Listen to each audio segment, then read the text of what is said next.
Eh, Vieron que a veces hay gente que algunos tenemos la fortuna de trabajar de lo que nos gusta, de lo que amamos, y la verdad que somos afortunados. Si tenemos un buen clima de trabajo, mejor. No siempre sucede, porque nos ha tocado en la vida gente copada, gente horrible, gente que es amargada o lo que fuere.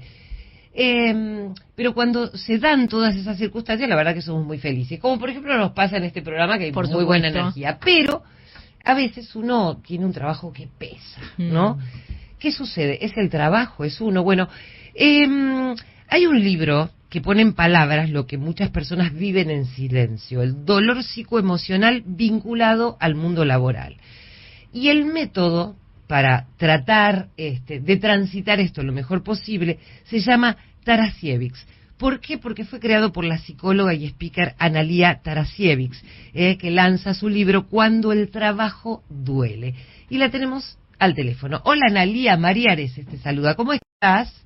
Hola María, buenas noches. Hola, un gusto saludarte. Aquí estamos con Sole, estamos con Maru, que seguramente después te van a hacer algunas preguntas. Hola, Gracias por estar del otro lado. Bueno, contanos, a ver, ¿qué significa que el trabajo pueda doler? Bueno, es muy interesante porque en este mundo, viste, que está lleno de exigencias, de resultados, de estructuras que están quedando obsoletas, hay mucha ansiedad, mucho estrés, ¿no? Y una idea de éxito también que ya no se sostiene. Entonces, cuando hablamos de dolor laboral, muchas veces puede ser por las condiciones laborales de por sí, pero a veces lo que parece que duele, en realidad es una herida mucho más profunda que la persona tiene que descubrir. Y simplemente, a veces uno cree que es un problema con el jefe, un problema con el compañero, con la tarea, pero viene un poco más atrás.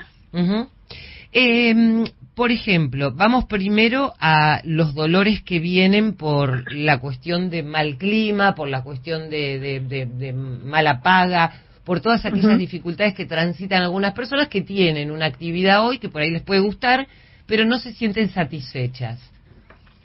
Bueno, desde ese lugar lo que tenemos que trabajar es en aspectos que tengan que ver con una planificación, buscar un trabajo puente quizás para salir de esa situación, ir siempre hacia el lugar donde nos conecte mucho más con nuestra vocación, con aquello que nos gusta, y también ver que a veces la situación no se puede resolver en el momento, pero sí podemos planificar distintos pasos.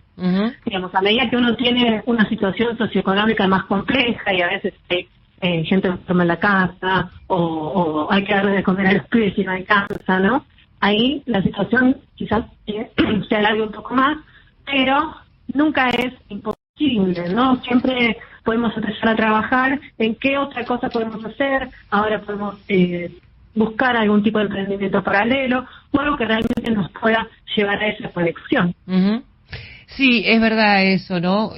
Ahora, vos hablabas también de el dolor que tiene que ver con una herida personal, es decir, que uno a lo mejor pone en el trabajo cosas que son muy propias y cuando el trabajo no se la da se siente vacío, ¿es algo así?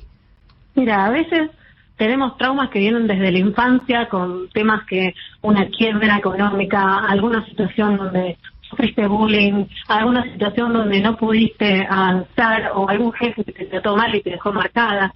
¿Viste? Son cosas que a veces no están del todo resueltas y que en tu trabajo actual, por más que estés re bien, hay síntomas.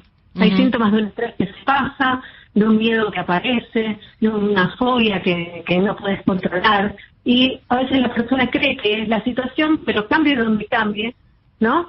O que ya tenga otra tarea, etcétera, ese miedo o esa sensación o ese síntoma sigue persistiendo y es ahí donde tenemos que pensar, bueno, realmente, ¿qué hay en la profundidad de eso que me pasa? ¿Es realmente el trabajo o es algo que me duele a mí que todavía no resolví? Analía, buenas noches, Sole te saluda. Buenas noches. Uno cuando pone mucho de sí porque ama lo que hace, piensa en un momento que está perdiendo el tiempo o que está dejando mucho de su persona en lo que toma como profesión. ¿Y cómo se trata ese dolor? Porque duele y un montón, porque vos sentís que no es valorado, que no tiene la gratificación que uno pretende, ¿no? Desde lo que da. Bueno, hay que ver un poco las expectativas y cómo está macheando con esa cultura de la organización o con ese proyecto, con ese socio que elegiste para desarrollar esa vocación. Y a veces no necesariamente lo que tiene que ver con la vocación o con la identidad laboral tiene que estar sujeto a la paga, ¿no? O sea, no necesariamente tiene que estar remunerado. A veces podemos hacer cosas que nos encanten y no estar en ese eje y quizás buscar un trabajo para vivir, para pagar las cuentas, para irme de vacaciones, para hacer, viste, las cosas como, si se quiere, más materiales, y a veces la vocación va por otro lado. En general, obviamente, cuando vocación y ocupación coinciden, hay una satisfacción, una autorrealización mucho más alta, ¿no? Pero bueno, no todos tenemos esa suerte de encontrar ese eje, y a veces hay que trabajar de otras cosas, pero no quiere decir que vos tengas que vivir como frustrándote. Ahora, vos hablabas de reconocimiento, ¿no? Sí. Y el reconocimiento también tiene que ver con las expectativas y con lo que uno pone en ese reconocimiento, ¿no? Es entender un poco la base de cada una de las significaciones que le damos a eso que hacemos, a eso que creemos, y desde ahí ver, digamos, cómo macheamos con la realidad. Analía, perdón. Sí, no, Maru, por favor. El otro día leía un artículo respecto, no sé si se está haciendo en algún país, respecto a las multas que puede llegar a haber en esos jefes que le mandan mensajes a sus empleados en sus días libres, que se habla desde hace años. ¿Cómo se maneja también la toxicidad que hay en la relación jefe-empleado?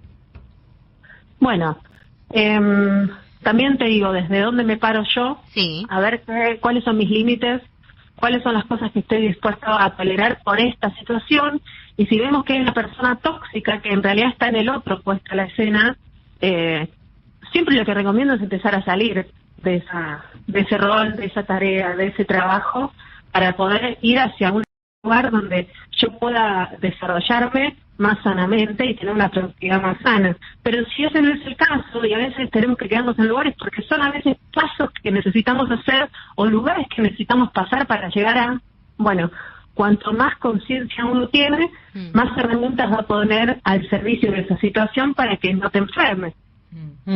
Sí, inclusive yo que soy yo que soy la más grande acá y la que he trabajado por ahí más años en la mesa, a veces pienso eso, ¿no? Que como la vida misma, me parece que en algunos trabajos hay que transitar determinadas circunstancias para poder madurar inclusive emocionalmente desde lo profesional, ¿se entiende? Como claro, que esto te da pararte en la profesión de una forma distinta que va más allá, lo que hablabas vos recién, ¿no? De lo económico. Tiene que ver con otras cosas, con otras exigencias, con otras necesidades de uno en lo profesional, ¿no? Por eso hablaba de la identidad, sí, ¿no? La identidad laboral, que muy poco la analizamos y nos paramos a pensarla. Quizás las nuevas generaciones intentan pensar más desde ahí y empezar a elegir, ¿no? Como que no quieren transitar por determinados lugares que transitamos quizás generaciones anteriores, que también estábamos asignadas por el sacrificio, por el aguante, totalmente, por otros modelos mentales que hacían que creer. Mira, justo hoy una paciente me dijo, porque acá nosotros éramos buenas si aguantábamos, ¿no? Y cuanto más te rompías y cuanto más te sentías mal y cuanto más te habías enfermado era porque habías trabajado bien, ¿no? Sí, tal cual. Y bueno, y hubo mucho de eso, muchos años. Ahora obviamente las millennials vinieron a acercar un aire de cambio a todo esto, y la generación Z dice stop. Claro. A mí me parece que así como tienen cosas de volatilidad, se podría decir, en los trabajos para algunos jóvenes, por otro lado no está mal que busquen esa identidad, porque también pienso, vos recién dijiste eso de aguantar y me acordaba de frases tipo que cuando te ibas de un trabajo decías, ¿sabés como vos las que querrían estar en tu lugar? Por eso vos te tenías que bancar cualquier cosa, o sea, que te pague más. Sí. Entonces digo, un montón de frases que eran como un picanuca, que hoy yo creo que ninguna de nosotras las aceptaría, que te vengan a decir, ¿sabes? No, es mi decisión, no importa lo que decida quien venga detrás, ¿no? No, y además las nuevas generaciones cambian todo el tiempo de trabajo y van buscando algo mejor. Te pregunto, Analía, ¿en qué consiste tu método, el método que propones? Bueno, bien, es una serie de pasos en las que la persona empieza a entender dónde está parada, cuáles son sus emociones, sus creencias, desde dónde está pensando, ¿no? Cuáles son sus pensamientos, qué se dice a sí misma, y en función de eso, cómo está actuando frente a lo que desea. Por ejemplo, si quiere una promoción, si quiere encarar un emprendimiento, si quiere desarrollarse en una organización, pero sobre todo entender por qué me está pasando esto y qué me está queriendo decir este síntoma. ¿No? Y el síntoma puede ser desde el insomnio, puede ser desde trabajar muy autoexigente, desde sentir que uno no puede, e incluso muchas veces no creer el propio éxito. Mira, Es verdad. sí, es verdad, ¿no? Porque muchas tiene que ver con eso, con esta madurez emocional frente a situaciones que pueden ser o personales o dentro del ámbito profesional. Además, es como que uno, me parece que siempre pone las cosas en el afuera, ¿no? Pero porque, a ver, es difícil trabajar eso. Muchas veces la autoestima está puesta en el jefe que no te eligió, en Por eso es el reconocimiento, claro, ¿no? en el casting en el que no quedaste, y uno dice, bueno, a lo mejor quedó en el próximo. No puede pensar así, dice, bueno, no sirvo. ¿Cuántas veces ocurre eso, no? Sí, y los casos son muy variados, y el punto es, bueno, poder empezar a trabajar en eso, analizar esto que hablábamos de la identidad laboral, entender cuáles son nuestros dolores que vienen del pasado, correr esa carga extra al rol que le ponemos, ¿no? Porque si de repente en tu familia, no sé, fracasaron un montón de personas, y bueno, el miedo al fracaso es muy posible en vos. Claro. ¿No? Se puede expresar mucho más rápido que quizá en otra persona. Bueno, tener conciencia de todas estas cosas, incluso de cómo vos te movés, cuáles son tus patrones, ¿no? Y entender qué te está pasando para realmente hacer un cambio de posición ante la vida, ante el trabajo, y empezar a ver, a significar el trabajo con una nueva lente. Mi objetivo como profesional siempre es, como decir, yo creo que hago una especie de quiropraxia mental y hago que la persona realmente se reposicione, busque una nueva forma de entender su profesión, su trabajo, su liderazgo, y sobre todo en este momento que justo el libro, bueno, lo saqué en un momento muy particular, ¿no? De muchos cambios, de la inteligencia artificial que está viniendo acá a romper paradigmas, y bueno, creo que va a ayudar a mucha gente, como lo está haciendo hace tiempo. Analía, te agradecemos un montón. Repetimos cómo se llama tu libro, este que estás lanzando, que se llama Cuando el trabajo duele.